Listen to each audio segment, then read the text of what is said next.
Howdy, howdy, happy Tuesday. Hope everybody's doing well. Everybody's recuperating after the Super Bowl on Sunday. Welcome back to another edition of the headlines. What's going on with the headlines in the housing market and what's happening behind the headlines. And that's what we're going to do today. I've got an article about some interesting some interesting claims about homebuyer demand sliding down the rails and how that could disrupt the housing market for the spring. Is it true? I don't know. It seems like we've been talking about buyer demand being through the roof, and that's one of the reasons why our housing market is what it is because of the buyer demand driving the market. So having a decreased buyer demand could upset the apple cart. But I'm going to go behind the headlines, and I did a bunch of research, a lot of data, dug this stuff up, dug into it so that you guys don't have to. And I'm excited to share with you what I found. So I'm going to, I have a friend joining me with this on this conversation, and you have seen him on the chat. Oh gosh, almost every week. It seems like my friend over in Omaha, Nebraska, Mr. David Matney. How you doing there, my friend? I'm doing great, Jen. Thanks for having me on your show. You know what? There we go. I need a little cheer in there. I haven't done that in a while. I'm falling down on the job. So I'm excited to, we were kind of chatting before we started the live stream a little bit about this, and we're going to dig into it and, talk about what, what's happening behind the headlines. You ready to dig in, my friend? Let's do it. All right. So this article that kind of that caught my attention, was from CNBC. Homebuyer mortgage demand drops further, a troubling sign for the spring market. And actually, I have two articles that were very similar. This one talked about mortgage demand. The other one was talking about price cuts. We're going to dive into both of them, actually. I'm always suspicious, David. You know how it is. I'm like, okay, all right then, CNBC, what are you talking about? So I spent a considerable amount of time kind of digging into their facts. So we'll see what's up. So we're going to dig right in here. So the article starts and says, home buyers are seeing very little reason to get a jump on the all-important spring market, which incidentally started on Sunday, unofficially. Realtor.com, the National Association of Realtors, I stand corrected. The National Association of Realtors state that February 9th, you knew that, right, David? Yeah. February 9th is the unofficial start to the spring housing market. Right. It's all a ploy. It's just a ploy to get people out and into houses. That's what I think. We'll see. It says that mortgage applications to purchase a home last week, and this article is from the 5th, so that's like just a little under a week ago. So the week before that, it says mortgage applications to purchase a home last week dropped 4% compared with the previous week, according to the Mortgage Bankers Association seasonally adjusted index. Demand was flat compared with the same week ago.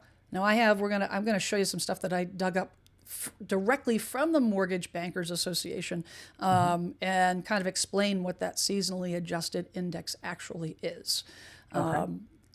The average loan size for a purchase loan has increased since the start of the year and continued that trend last week with weaker government purchase activity, which reached $447,300, the highest level since October 24. That's Joel Kahn, who's the Vice President, Deputy Chief Economist at Mortgage Bankers Association. The average contract interest rate for 30-year fixed mortgages with conforming loan balances decreased to 6.97% from 7.02%.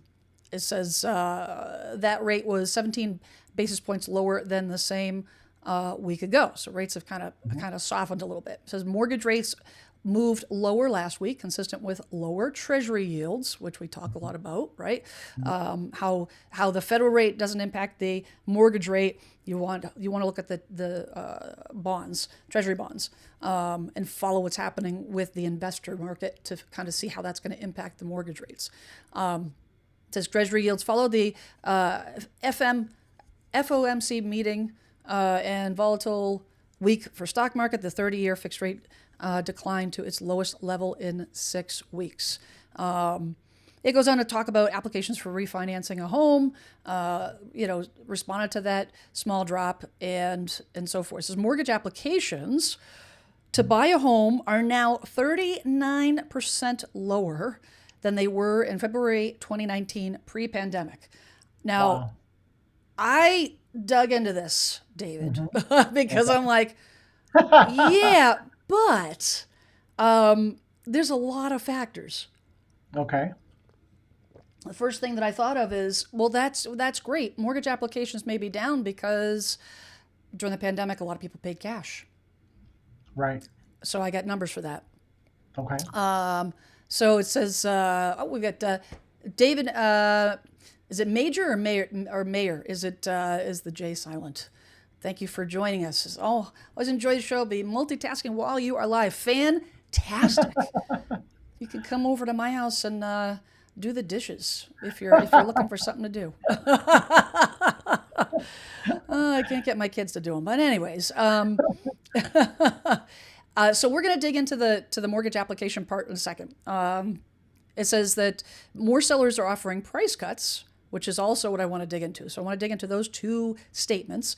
More sellers are offering price cuts, 15.6% in January compared to with 14.7% in January last year, according to Realtor.com. But most sellers are still seeing enough competition to hold fast to their list prices. It says, meanwhile, supply of homes for sale rose 25% compared to a year ago. Much of the supply gain is because homes are sitting on the market longer. The average time to sell a home in January was 54 days, the longest since March 2020. The supply of homes for sale is still 25% below where it was in January 2019. The average time to sell a home, typically, David, is 45 to 60 days. Right? So all I'm seeing here is we're getting into more of a, dare I say it, normal, air quotes. So I'm going to I want to dig into this, but what are your Dave? What are your thoughts initially on all these crazy statements? A couple of things that kind of stand out a little bit. Right now we have the lowest percentage of first-time home buyers. So the average age of the home buyer for the repeat buyer 61, and for the first-time home buyer it's 38. So those folks that are repeat buyers, 31% of those are cash buyers. So I think some of that, are even more cash buyers now because first-time home buyers are so depressed. The demand is so down. So I think that's hurting things. I think the buyers are still out there. It's just that they just can't buy at the current rates. So I think they're out there. It's like we're expecting some snow here in Omaha tomorrow. If you have to go to the store and buy something, you still need to buy it, but that snowstorm is just going to delay you a day before you go out there and buy it. I think the buyers are out there. They want to buy. Just if the spread between the 10-year and the mortgage interest rate would decrease a little bit, I think that would, if you get things down to mid sixes or low sixes, I think buyers would come out of the woodwork. I agree. I agree. To some extent. I mean, yeah. I think we're a little insulated here because we're, when I hear when I talk to you guys on the East Coast and I hear some of your prices, I'm just like, who in the world can afford that? Right.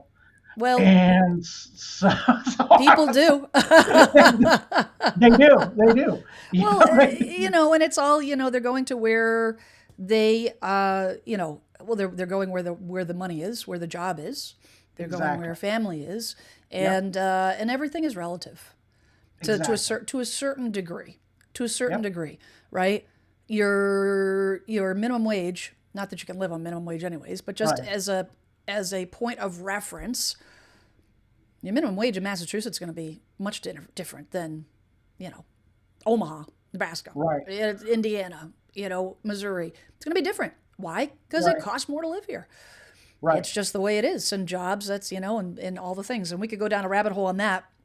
But Right. I do agree with you on the mortgage, in terms of mortgage applications and the decrease. My question, though, Okay. because I'm always like, a rebel, like, really? I want to know, like, prove it, right? So Right. I want to know if that's true, because the thing is they didn't cite any, source for this. You know what Right. I'm saying? Like, they didn't source. I mean, they cited a source for Realtor.com, which I had to dig for, but they didn't cite a source for this. So I went into the mortgage. Let me adjust this here a little bit so you guys can see it.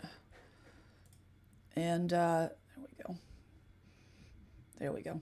Okay. This is the this is the National Association of Home Builders. I have the this. I like their way they broke down their data a little bit better. Right. But I do have the Mortgage Banker Association as well. But this article came out the same day. Okay. Okay, February 5th, and it says that the mortgage applications increase marginally in January. Hmm. Okay, hold on. We got it. We Okay. gotta. That's not the one I'm looking for. That's not the one. That's what I was looking for. Jeepers, I am late. I'm gonna be late to my own funeral. I need Swear to I need God. to really up my game on my live Good streams. grief. All right. So it says that the Market Composite Index, which is a measure of mortgage loan application volume from Mortgage Bankers Association, increased by 3.1% month over month on a seasonally adjusted basis. Compared to January last year, the index is higher by 3.4%. The Market Composite Index, which includes the purchase and refinance indices. I don't know what index is that. Is that a multiple of indexes, I guess. But here's I the guess thing. so. Here's the thing. And this is why I wanted to bring this up, is when you see an article, and this is why I said at the beginning of the live stream that my goal on these live streams, I want to go beyond the headlines, right? Yeah. You can take a headline, that's so sensational like this, and read Right. down and say, oh my gosh, this must be true. But the reality of it is, are they sensationalizing it to grab a headline and stir the pot? Well, Right. this data doesn't necessarily support what they're talking about. And the reason being is because you have different rates of tracking mortgage applications. There's the, Okay. 30-year fixed rate mortgage. Whoops. Uh-oh. There we go. Oh, there's ghost of machine here or something. There's the green line is the 30-year fixed, right? Okay. Which, if you look from 2019 to 2025, has Right. gone up considerably. But here's the thing: you have your purchase index, you have your refinance index, and then you have your total market index. The refinance index obviously refinances. The number of refinance applications have gone down since Right. 2020, 2021. You know what I'm saying? Like, Yeah. of course, because the Yeah. rates went up. So if you average the two, you're going to get a different number than actual purchases. And the actual purchases is what's going to dictate what type of actual purchase activity is happening Right. in the market.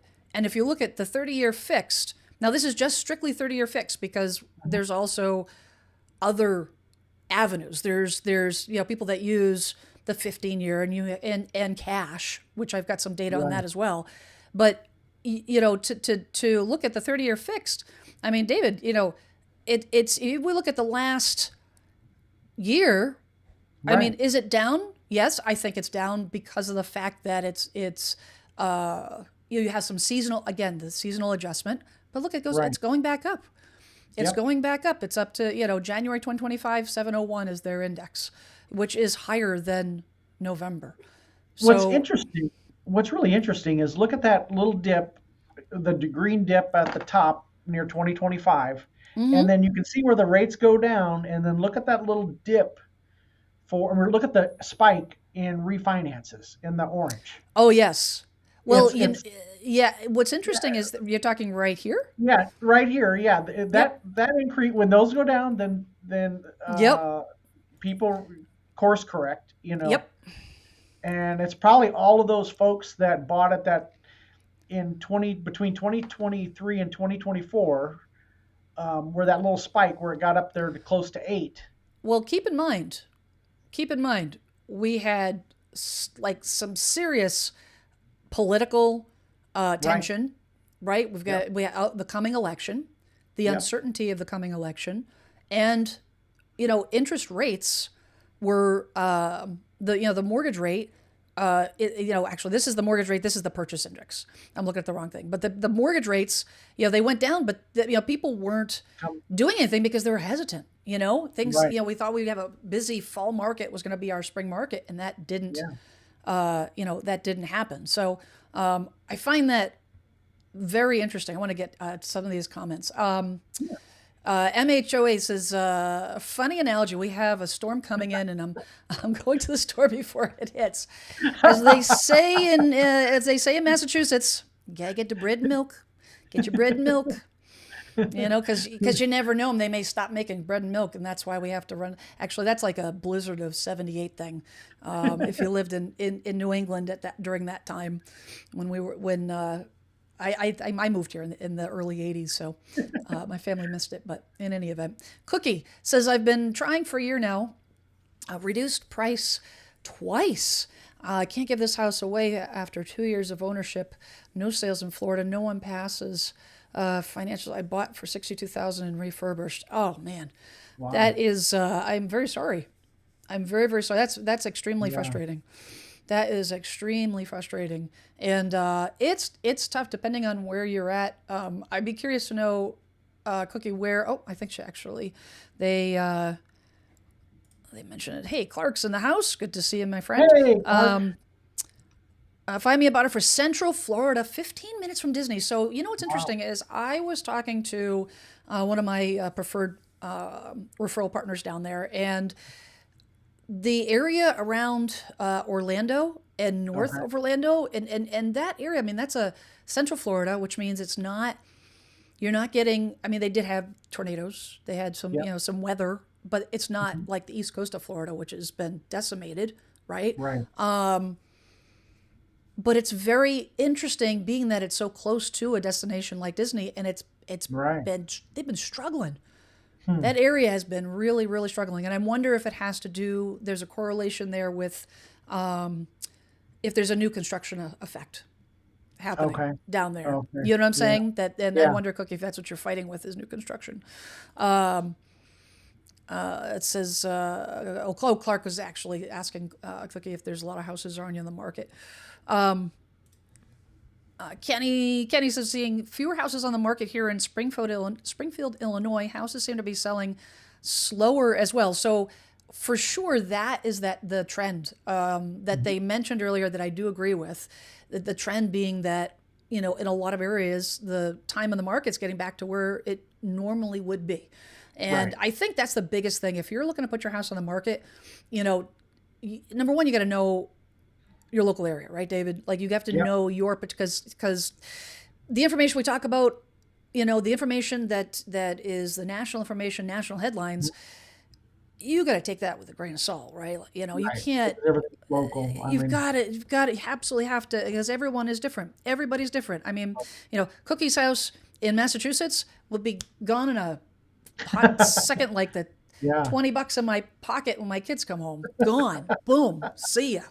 Mom, I need money. But it depends. So you have to, but the average, and that's what we're talking about, overall from a total coast to coast average is 45 to 60. So when you're looking at selling, Right. you've got to really if you're looking to sell your home within the next 6 months, put Hmm. yourself in the mindset, this is not 2020, 21, 22, Right. where you're going to put it on the market with the anticipation that's going to sell in right Right. in a hot second because you might be number one, you'll be disappointed Right. potentially, And number two, you might be unprepared.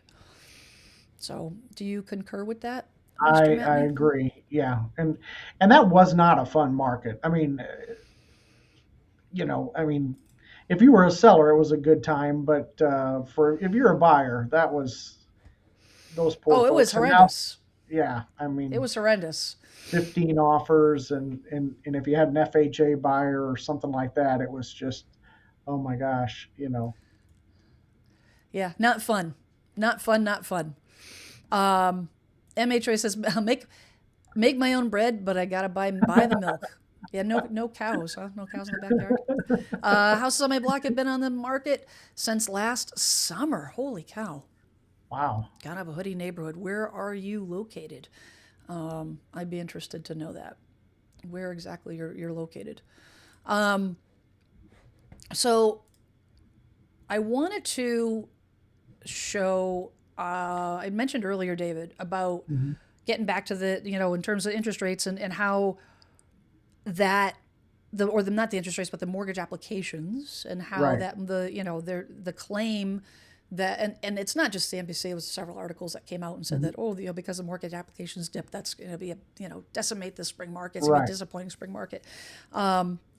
Another hole in that statement that I want to poke is the fact that what about the cash buyers? So Right. this is Right. the Federal Reserve St. Louis Federal Reserve Bank in St. Louis data from Mm. 2019 to current Okay. to the end of 2024, and it shows the number of the blue is houses that are financed, right, Okay. and Yep. the red is cash. Okay. And I mean, you can clearly see the numbers, how they dip up. They start in Q2 of, right at the beginning of COVID, and then they ramp Right. up. And of course, they're being dwarfed because there's way more purchases than there are, there's more finances than there Right. are more mortgages. I Yep. can't find my words today. More mortgages than there are cash. But to say that they're dipping, like you look at Q2, between Right. Q2, Q3 of 2023, look at this. You have your mortgage applications dipped, but the Hmm. number of cash transactions went up.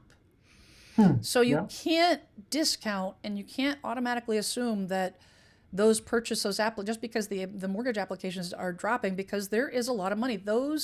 The baby boomers, you can't underestimate the baby boomers, right? The baby Right. boomers have a ton of equity Yep. in the trillions. Yep. And they're taking that cash, and a lot of them are downsizing. And a lot of them reach out to me for referrals, and Hmm. I ask them how they're gonna, what their circumstances are when they're looking to get an agent referral on both ends, and they tell me Right. they're selling and they're buying cash. They're selling and they're Gotcha. buying Yeah. cash. They're not getting mortgages. Right. So I think we have to be careful. That's all I'm saying. You know what I'm saying? I think Yep. it's you got to be careful on what making sure that you look at all the data. How is what do you see out your way in terms of cash purchases? Like are you seeing few, or I mean we saw a lot here in It Massachusetts. You it know, seems like there's a lot of money floating around. I had some folks who relocated from Florida. They sold a house in Florida and they moved to Bellevue, Nebraska, which is just south of Omaha. And they showed me a picture of their house, and I said, "Are you sure you want to move to Omaha?" well, you Because it have was a large contingent of retirees that are moving out your way, don't you? Didn't you? Weren't yeah, you telling me about that? That there's we a do. big We have draw. and these folks they want to be close to their kids, of course, and they sold their house in Florida and they bought a brand new construction in Bellevue for cash, and they're just, I talked to them afterwards, and they're excited about the weather changes, and I'm like, well, that'll wear off after a while, but but when they showed me their house, I looked at them kind of like, are you sure you want to move to Omaha? Yes, as soon as we had well, not great circumstances. A friend of mine passed away last Oh. week, and the they had some cousins, nephews that lived down in Florida, Mhm.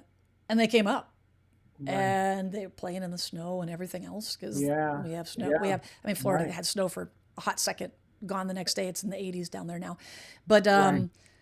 yeah, it wore off pretty quick. Yeah. The novelty of having to like, you know, having to say, oh gosh, great, we're getting snow, Right. and wonderful, it's happening overnight, and I have to go to work in the morning, which means now Right. I got to get up an hour earlier to Yeah. shovel my driveway or snowblow my driveway because otherwise I'm going to have trouble getting out and all that. It's going to ice over, whatever, whatever. It's like Right. Oh yeah, that that's a wears ton of off. Yeah, that's a that ton of wears fun. off real quick. Yeah. That's a ton of fun. Coors Light 2025 says, haven't heard many people ask, did the major NAR changes last August have any impact on real estate showings and sales since its inception? That's I a great have question. not seen hard data, and I'm sure that NAR, that does track a lot Hmm. of data across the board. They have a lot of data points that they track, and Right. given that it only happened in August, they'll need a full year of data Right. in order to track actual, to get something, some info on that. However, that being said, just being out in the field, Hmm. talking to agents in my office, talking to other agents that I talk to on a regular basis, talking to agents across the country on a regular basis, it hasn't impacted at all. I At was a all. little surprised by that. I Yeah. was a little. I mean, once in a while I'll get a little pushback, but I'm like, hey, folks, I can't show you the home unless we enter into a buyer broker agreement. And most of the time, folks are like, yeah, sure, and they sign away. And I was a little bit. I thought there would be more pushback, honestly. Well, A little- I think that it was a lot of press, and it was a lot of mhm. hype, and it was a lot of Yeah, smoke. yeah, And the data that I will tell you, Coors Light 2025, the one thing that I have seen, I have heard, and the recent reports have come down so far, what we're seeing, hmm, sellers are actually paying more in commissions. wow, Here's the reason why. So pre August 17th, right, you would say to listing agent, and I don't subscribe to this, but of course we're talking about the 80% yeah, unethical agents, and pre August 17th, you would ask what's the commission, and the agent would say 5%, just for right, right, whatever, say 5%. Okay, great. Split 50-50. Selling agent side gets 2.5, buyer agent side gets 2.5. Okay. Now, and I hear about this a lot in my area in talking to other agents that are in and around, Massachusetts. hmm, Now, when the seller says, what's the commission? The agents are saying 3%. Now, now on top of that, what would you like to pay the buyer agent? It's a bunch of okay, BS. They're not doing any right, more work. They're taking right, advantage of sellers. yeah, This is why I do this channel, guys. This is why I want right, want you guys to advocate for yourself and know what to say when you're talking to agents like that. Now, some areas, 3% was the norm because 6% was the norm, and a lot of it has yeah, to do with yeah, making a living and sale price and the whole nine yards. right, You have a house that's $150,000, $250,000, and just the cost of living. The average yeah, real estate agent, across the board. I don't want to go down the yeah, no, rabbit no, hole on no, this, but yeah, the reality of it is it is, again, it's like we were talking about earlier. It's relative. yeah, But when you talk about an area that has a median sale price of $600, $700, $800,000, right, and they're charging 3%, that makes yeah. me wanna. Well, Not to be gross, or like makes me so mad. It's what I, not. It's just unless you're like giving like tons and tons and tons of extras. You're gonna stage it for free, and you're gonna do all these different things, a free moving service, and all the things like that's right, legit. But you're gonna do the same thing that you did before, but now you're charging me more. yeah, no, it, That's shady. That's shady. That's shady. MHOA says Omaha is a cool town. All right. Hey now. Oh, there you go. Heated driveway. Yes. Yeah. Now you're talking. I needed to do that. Okay, so the follow up was I remember looking at my first house, how stressful the process was, and that was a time when I could talk to any realtor without having to sign an agreement just to view a house. Yep. Right. Yeah, I don't agree with this whole nonsense that they rolled out. I really don't. I don't think it's to force people into signing a buyer agent contract like that. That's like, David, that would be like I want to go test drive a car. Right. Oh no, but wait. You got to sign a purchase agreement on that car just in case you decide to buy it. Right. What? No, I get it. I just think from a consumer standpoint, getting roped into a contract when you don't, you're test driving the agent. Well, You that's should where be able to, and some folks will put them under contract for a year. and this is why we do this channel, this content, Right. because I'm on a mission to teach folks how they can stand up to those agents and say no. I'll Right. tell you what, I will sign it for one day. Right. Because really, if you're test driving an agent, you're looking to go see one house, Right. great. I'm gonna say not one house, one day. Right. And then if you like the agent, then you can take it from there. Right. But you don't even know this person. But you can always, You can always extend it. I always, when and maybe this is why I don't have very much grief with the buyer broker agreement. I put in there that the buyer could cancel any time up until Same a thing. written offer has been submitted and it's been accepted. That way, because here's the thing: if chances are, if they don't like me, there's probably a good chance that I don't like them either. So, Amen.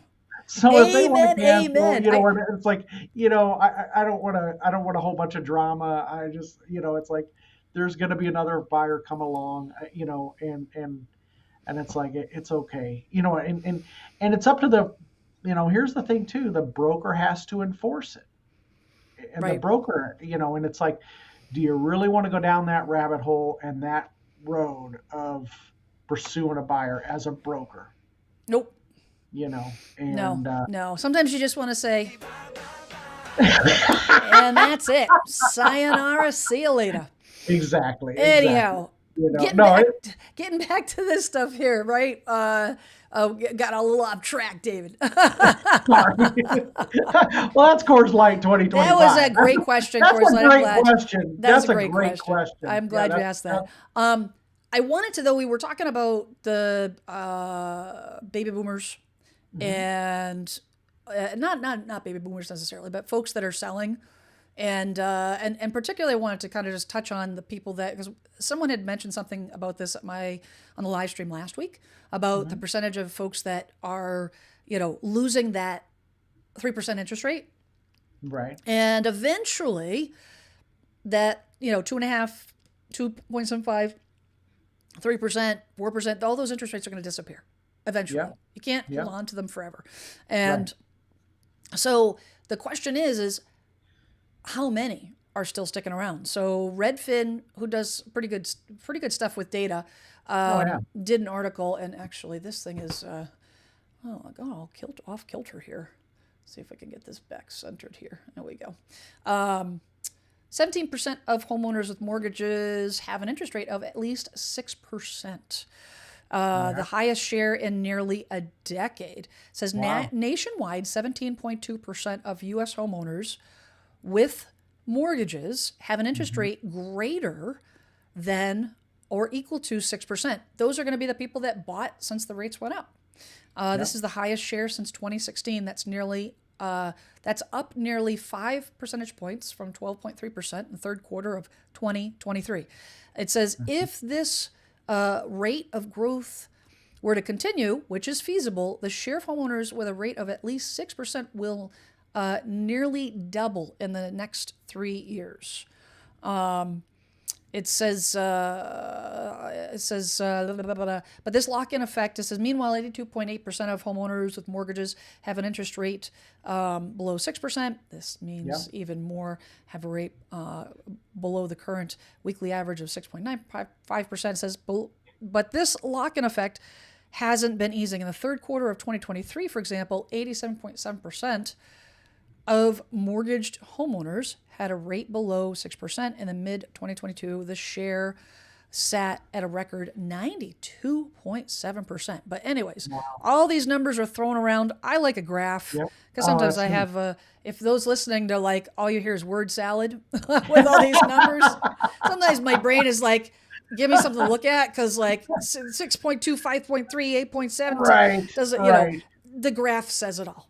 And this is a great graph. This is one of the reasons why I want to bring this article up, was because this kind of spells it out from 2013 to present.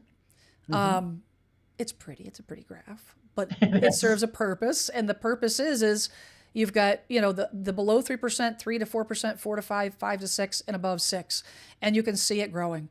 You're over 6%, right? The turning point was right around mid-2022, right when the rates, started to go up, and people still moved. Yep. People think that people are not selling. And this is the thing, is that that's the message sometimes media will put out there, that, the lock-in effect, those that have low rates, they're not selling. They are selling. Yeah. They're just selling at a slow rate. They're selling at a slow pace. Right. Life is still going to happen. Yep. 100%. And because the reality of it is like you mentioned earlier, people will press pause, but they don't stop. Right.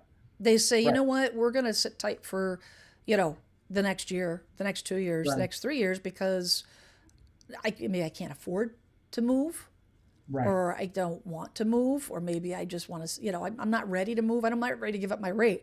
Eventually, all the stars will align, and they're going to move. And people you kind of see that. People adjust their lifestyle too. I mean, if they want to purchase a home, then maybe they'll decrease going out for buying their Starbucks, or they'll decrease going out to eat. You think that's really going to happen? Maybe in the Midwest. I don't know. Instead of being somewhat frugal, You try to get in between somebody and their Dunkin'. If you live up in New England, have fun with that, buddy. I didn't say me. Obviously, I'm a pretty good eater. Yeah, no, I get what you're saying, though. I get 100% what you're saying, because I think that this year, with it's a lot of uncertainty, right? With all the things that are happening in the country, and there's so many changes, and we don't know what's happening, and the tariffs and the cost of goods and all the things. All the indicators are pointing that, I think it's safe to say that nothing's getting cheaper anytime soon. Right. We don't know if it's going to swing heavy in the other direction, but even where it's sitting now, things are expensive. Things are, and so it's not, if all of a sudden we see a downshift in the cost of living, that's, I think we might see, I don't think interest rates are enough, David. I don't think interest rates are enough. I think that that's like something that's been floating around, and yes, at one point in time, I believed that was the case, but I don't believe it now. I just think that it's gotten too expensive overall, and even if the rates were to go down to 5%, I don't think that that's enough of an incentive, because there's so many other factors, right? If you've got an HOA and insurance that's through the roof, or whatever, you have, whatever. Right. You just, job that's not paying enough, just not making enough money. But here's the other thing too. That 61-year-old person that's the repeat buyer, who has plenty of home equity and has plenty of cash, they're going to do whatever they want to do because, hey, I'm 61 years old. Amen. And I'm going to do it because. But the person that's 30, those folks, or 40. Are going to be, that's going to be real rough for those folks, because they just don't, everything is so expensive, and so I get it. It's going to be an interesting ride. It's going to be an interesting ride as far as that's concerned, but I don't think mortgage rates are gonna mortgage applications are gonna be the reason. I don't think that they're gonna put the spring market into a spiral. So the other thing that that CNBC article talked about, right? I'll bring it up here for a second. It talked about that more sellers are offering price cuts. Okay. 15.6% in January compared to 14.7% last year. So I wanted to, I went behind the headlines because I wanted to find out, number one, I wanted to get that Realtor.com article so I could read it for myself, because sometimes these creative, these people that are writing these things get a little creative with their wording.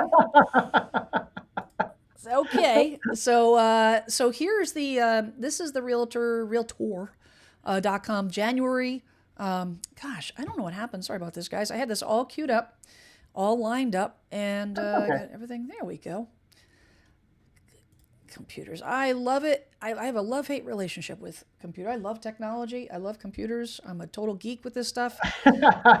Man, sometimes it's like, you know what, mind of its own. Anyways, January 2025 monthly housing trends report. So this is their data, because National Association of Realtors tracks all this stuff. So they, what they said in that article about, homes spent 73 days on the market, the slowest January since 2020. Okay. Because 2020, 21, 22, 23, 24, heading into 24, way below normal. Normal. If you see it's the slowest since January 2020, it's the slowest since 2019, it doesn't mean a hill of beans. Right. It's not, that just means that the market's getting back to that normal flow. Right. It's not the market's not collapsing. The market's not crashing. It's just it's just slowing down. It's a train that was going 50 million miles an hour, and now it's coming down to cruising speed again. It says the share of listings with price cuts grew once again compared to last year, with 15.6% of sellers cutting prices in the month of January, up from 14.7%. Okay, so now I confirmed that data was true. Okay. Right. But I wanted to look at, there was a graph actually that I wanted to show you, and sorry about this, guys. News. Wanted to show you, days on the market, number one, but also, so I can find it here.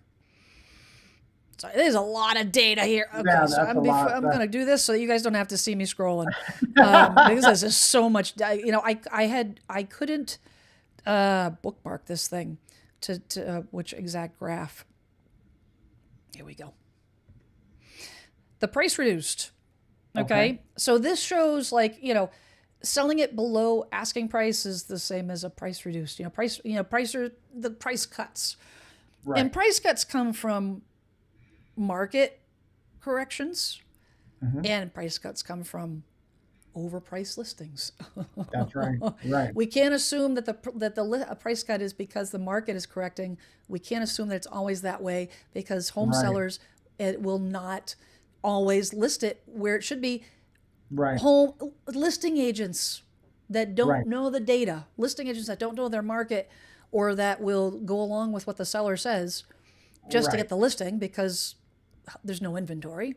Right. And listing agents are, the 80%ers are starving, and they'll do anything to get you to sign.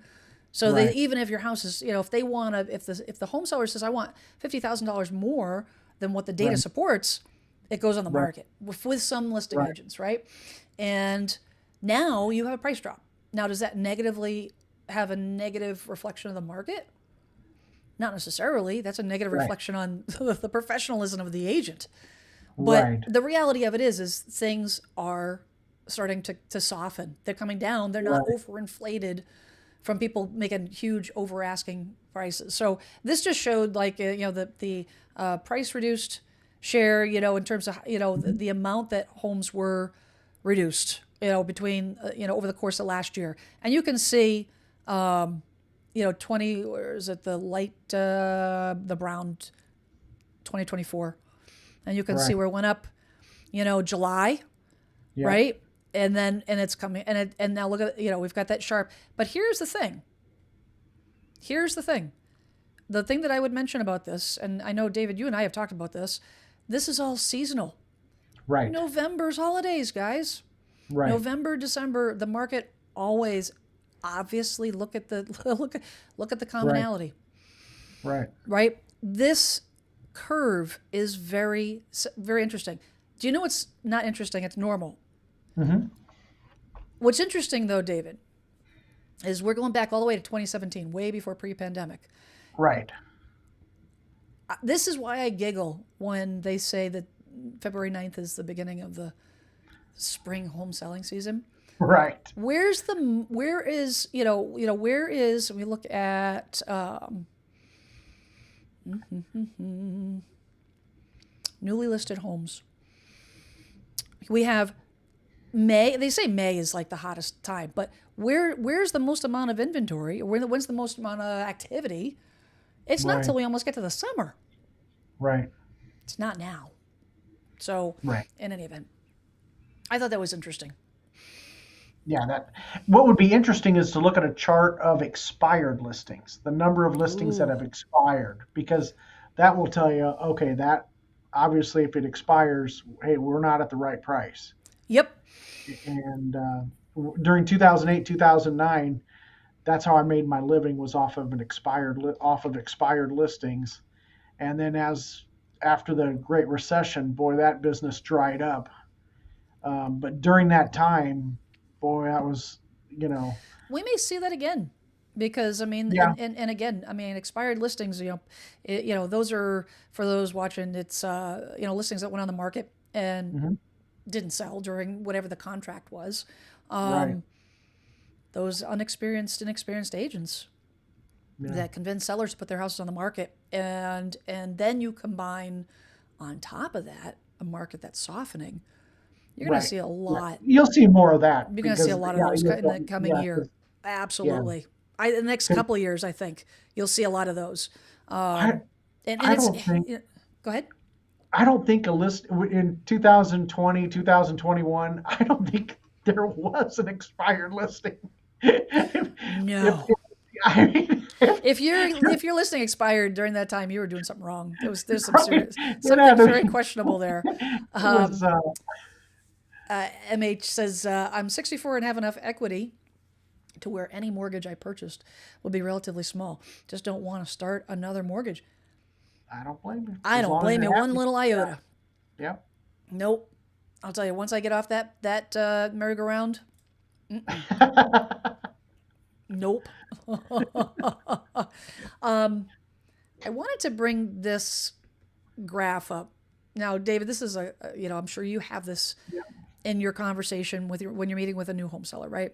Right. I wanted to bring this up because this is a conversation this is the one I use when I'm sitting down with a new home seller, a new homeowner that's thinking about selling.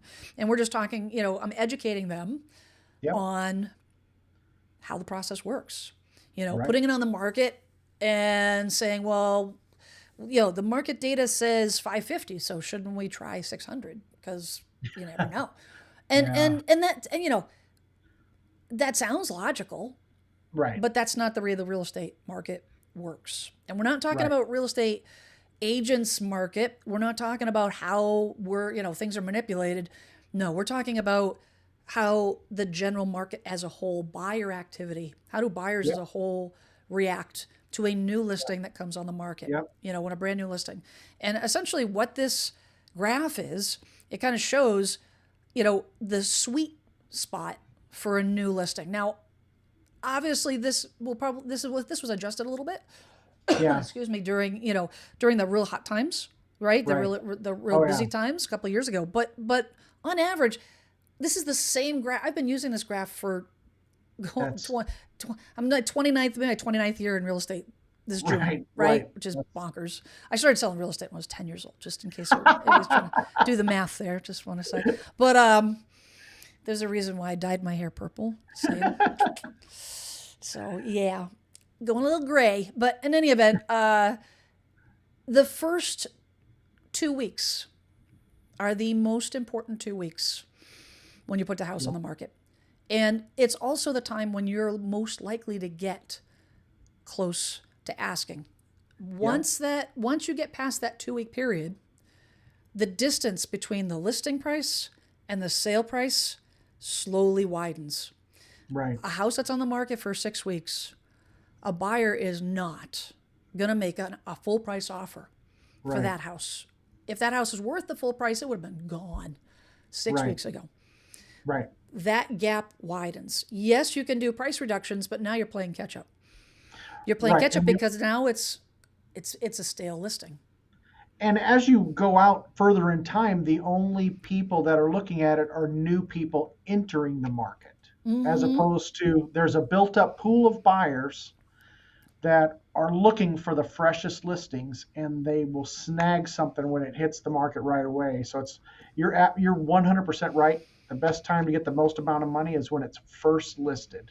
And that kind of like illustrates in terms of like the price reductions. And I just want to, the reason I showed that is not to give you all like a lesson or, lesson in marketing. It's no, it's to kind of illustrate the fact that, they're talking about home seller price cuts but they're also talking about longer on times on the market, and they're related.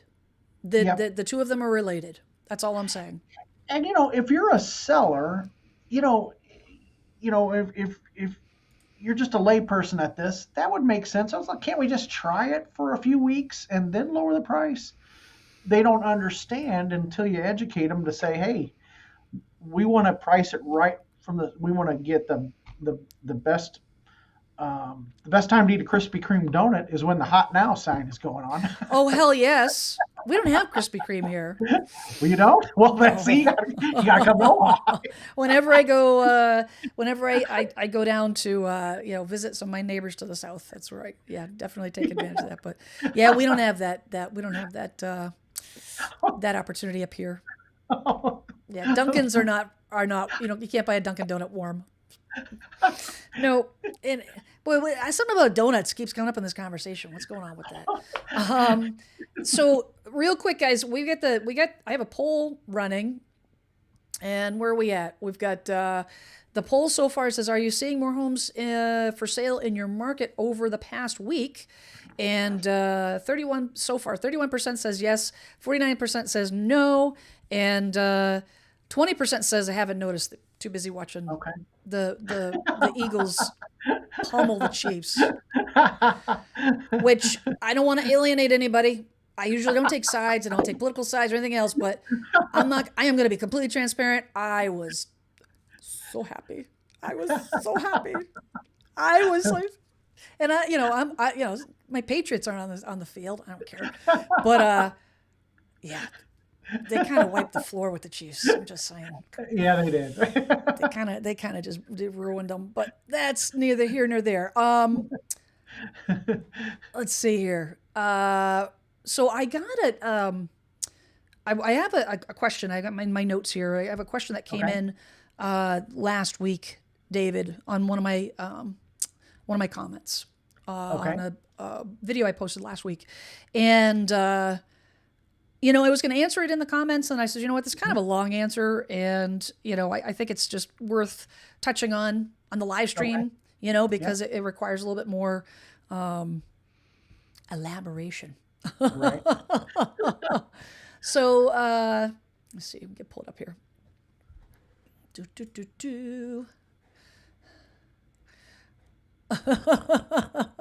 Lisa says, I'm happy you're happy.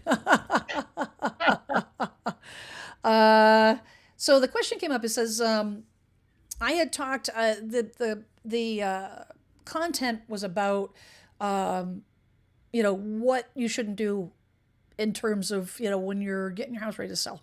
And one of the things that I am such a full supporter of, and it's something I practice in my day to day, is I'm a planner. I'm a big time planner. Yeah, I can see that. I'm a little type A, a little detailed. And the reason is because it relieves anxiety, relieves stress, and all the things. But especially when you're coming to something as monumentous as buying or selling a house, you got to have a plan, and you got to start way early. So I had given an example of a client that I'm actually working with now is a repeat client. I've known him and his family for years, and they reached out to me over a year ago. And said they're moving to Florida. and they're going to need to sell the house. Right. And we actually started the process last year. I went Right. over there and we walked Right. through the property, and they're like, tell us what we should do, tell us what we shouldn't do, Mm-hmm. all the things. And that's what they've been working on. Right. And matter of fact, we're getting ready to put the house on the market next week. And it's been a long process. But the question came in. Someone had commented that Mm-hmm. says you have talked about having a conversation with a client early in the planning to sell process. How does that work? And is that a client that has already interviewed some agents and has picked you and signed a contract with you to represent them? So the other reason I wanted to bring this up, David, is that I have had some folks, when somebody reaches out to me Mm-hmm. to get referred to an agent, and maybe they're like 12 months out, and they're like, Right. I don't want to sign something. What do I Right. do? Right. It's a great question. It's a really Yep. great question. This is my methodology. Every agent is going to be a little different, Yep. okay? But this is how I approach it. I don't have my sellers sign a contract until we have a list date. Right. My sellers we're putting the house on the market next week. Mm-hmm. Haven't signed a listing contract yet. Okay. I'm okay with that. Why? Because I have a very strong relationship with them. Right. I am, focused on making sure that I'm there for them, giving them guidance, checking in, offering value, all the things. And I think a lot of agents that have contracts signed up front maybe don't have that kind of confidence. It's a business decision. However, Yeah. however, there's a difference between a transactional agent and a relational agent, Right. right? Oh yeah. Yep. And actually, I touch on this a little bit, I think, in the video I'm dropping on Thursday. The agents that I refer are relational agents. Right. The 80% agents are predominantly transactional agents. But what does that Right. mean? It means that on the transactional agent, that's exactly what they are. They're concerned about the deal. They're getting Yep. the deal done, getting paid. It's all about the transaction. Once Right. you're done with that transaction, they're gone. Yep. You'll never hear from them again. Yep.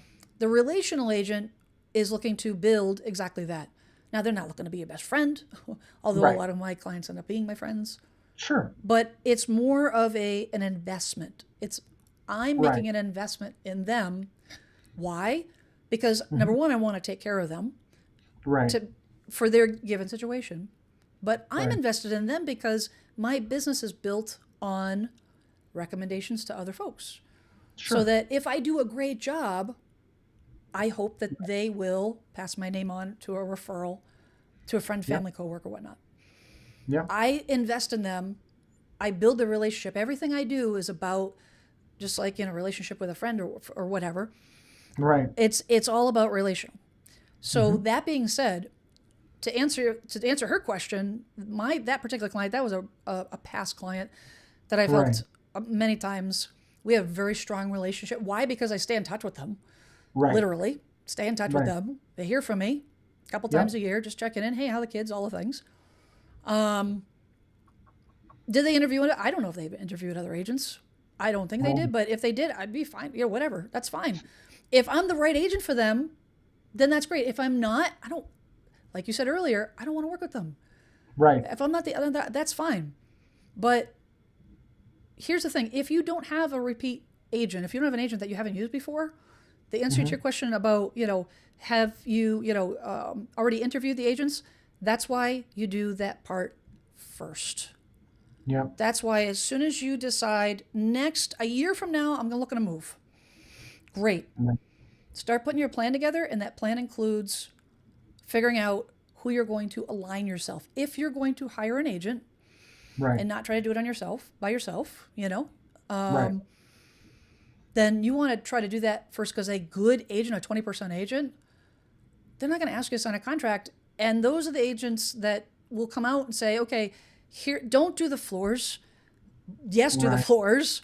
Yeah. I told them straight up, I'm like, the entryway, and it's a raised Right. ranch, and I'm like, Yep. the stairs, they have dogs. I'm like, the stairs are not good. That's the first thing that people say. Right. We need to. I would advise that you address it one way or another. And they end up they end up tear up the carpets and redid the stairs. So, that's my 2 cents. Yeah.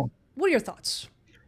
No, I agree with that. I mean, what's a lot of my YouTube clients, it's relational because they've already kind of interviewed me because they've been watching the channel. Mm-hmm. So even with seller clients, it's not like I'm going in, they're like, oh, we want to hire you. So, and then my past clients, some I'm helping folks now with their kids. So I've been at that stage in my business to where my clients are now referred me to their kids, and that's always a lot of fun. And so yeah, I don't. I think it's start early though, right? Like that's the whole thing is that if you're going to have this process, start early. Start early. And if one of the agents that you are interviewing starts pressuring you to signing a contract a year out, that's not the right agent.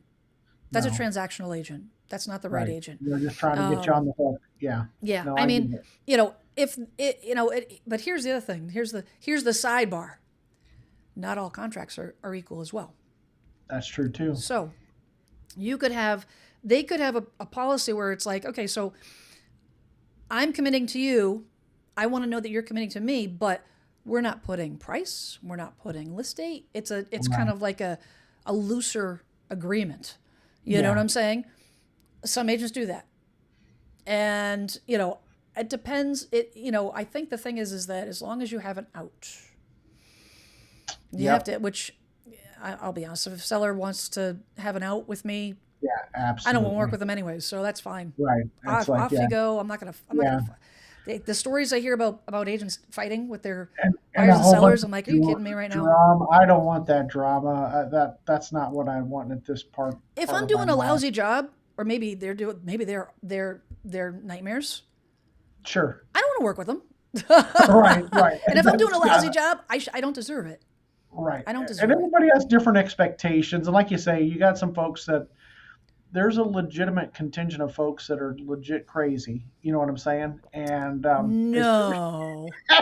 As soon as you can part ways with them, and it's like, bless your heart. Breaking news.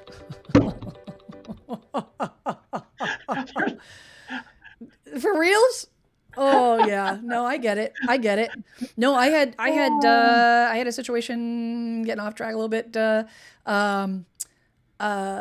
situation where I didn't even get to the interview process. They didn't want me to come over because they found out I don't work 7 days a week. I said, okay. Wow.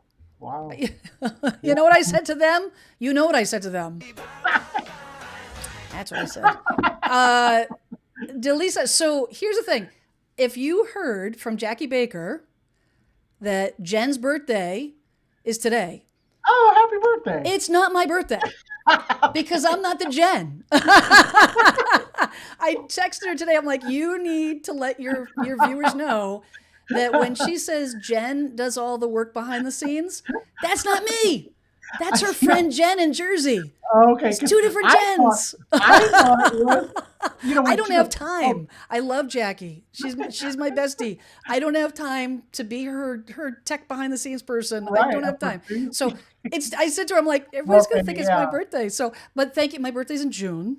So there you go. But I'm like, Jackie, I tell people, and everybody's gonna think it's me. So yeah, there you go. Yep, nope, not my birthday. But feel free to send Dunkin' Donut gift cards. Oh, it's too fun. Too fun. I did when Jackie would say Jen is behind the scenes. I thought, oh, okay. Well, Jen's Jen's doing the producing too. Nope. Like, wow. Nope. No. Are you kidding? I need a Jen. I want I'm going to try to hire her myself. I believe that because it's like the YouTube is a lot of work. It Oh well, is they're just managing and all the things, yeah, but and spinning a lot of plates. absolutely. Okay, so I'm looking at my checklist real quick. If so I'm trying to stick to my checklist here, David. Like I mentioned to you, I get off on a Oh, tangent. yep, Oh, see, yep. you said the same thing. Oh, see, this is like I gotta have a talk with Jackie. This is the thing. This is like Mission Impossible stuff is what's happening here. Real quick, if you guys ever have a question, I know I bring this up every week, but I'd love it for you to call in the hotline. Yeah. Leave your first name and your question, where you're calling from. Okay. I don't need to know exact, no address or anything, just the city, state, or whatever. And leave your question on the voicemail. And then I'll take that audio and put it up to a cool little animation and then play it on the live stream. And it's a lot of fun. So, yeah, do it. Just do it. Just do it. So as we're winding down here, David Matney. If anyone is looking to do some business, wants to buy a beautiful property with a lot of snow in Omaha, Nebraska, check out David's. David's got some great content, some great information about the local scene over there. He's the guy, and he'll be a lot of fun to work with. 100%. And as always, guys, if you need a referral, just click on the link in the description. It'll get you over to this form. You fill out this quick, brief form. I will follow up with you. Watch your email because I email you back a questionnaire specific to what type of representation you're looking for, and I'll help you out for sure. Start vetting out agents. I'll connect you with one of my. If I don't have a preferred agent in that area, then I get busy and I interview. And David, I was doing a lot of interviewing agents last week. You put them through the ringer too. I do. Not everybody passes the sniff test. I'm telling you. I'm kind of brutal. Well, you know what? Well, you know what though? You look out for your people. That's the thing. I'm putting my name to them. Yeah. I'm putting my name to them. And if I don't want to ever refer someone that person comes back to me and says they did a lousy job. Now you can't be 100%, right? Right. Nobody's hitting a home run every time they're up to bat. That's just the way it is, right? But after doing this for almost a long time, I asked them I started asking them questions and all the things. You're on the phone with them for a half hour. Right. I get a good sense, and I have a great network that I go to. Good people refer good people, so I go within my network and get referrals and interview and all the things. So, MH says is going to try to get back in time for David's stream. So little plug, David, you have your live stream on your channel in about an hour, right? Yes. So you guys, if you're interested, you want to, especially if you're on the West Coast and you want to, while you're, cooking dinner or driving home, whatnot. Well, if you're driving, don't watch it, just listen. Right. And for sure. Yes. Dolls and nostalgia. You're very welcome. Thank you. So I reached out for some referral, and I really, really appreciate it. Awesome. Really, really appreciate it. Well, if no one's got some questions, David, thanks so much. You bet.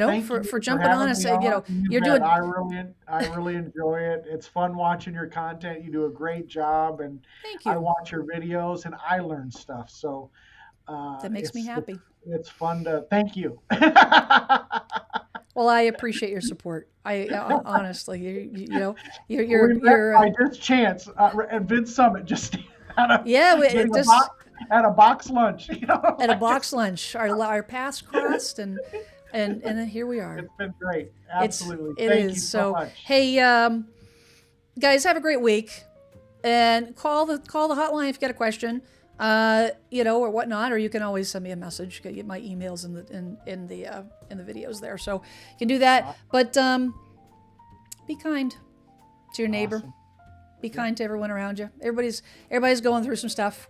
Everybody. Yeah, is going through some everybody. stuff, Yep, that's and 100%. Yep. we got to just be a little bit more empathetic, a little bit more Yeah, understanding.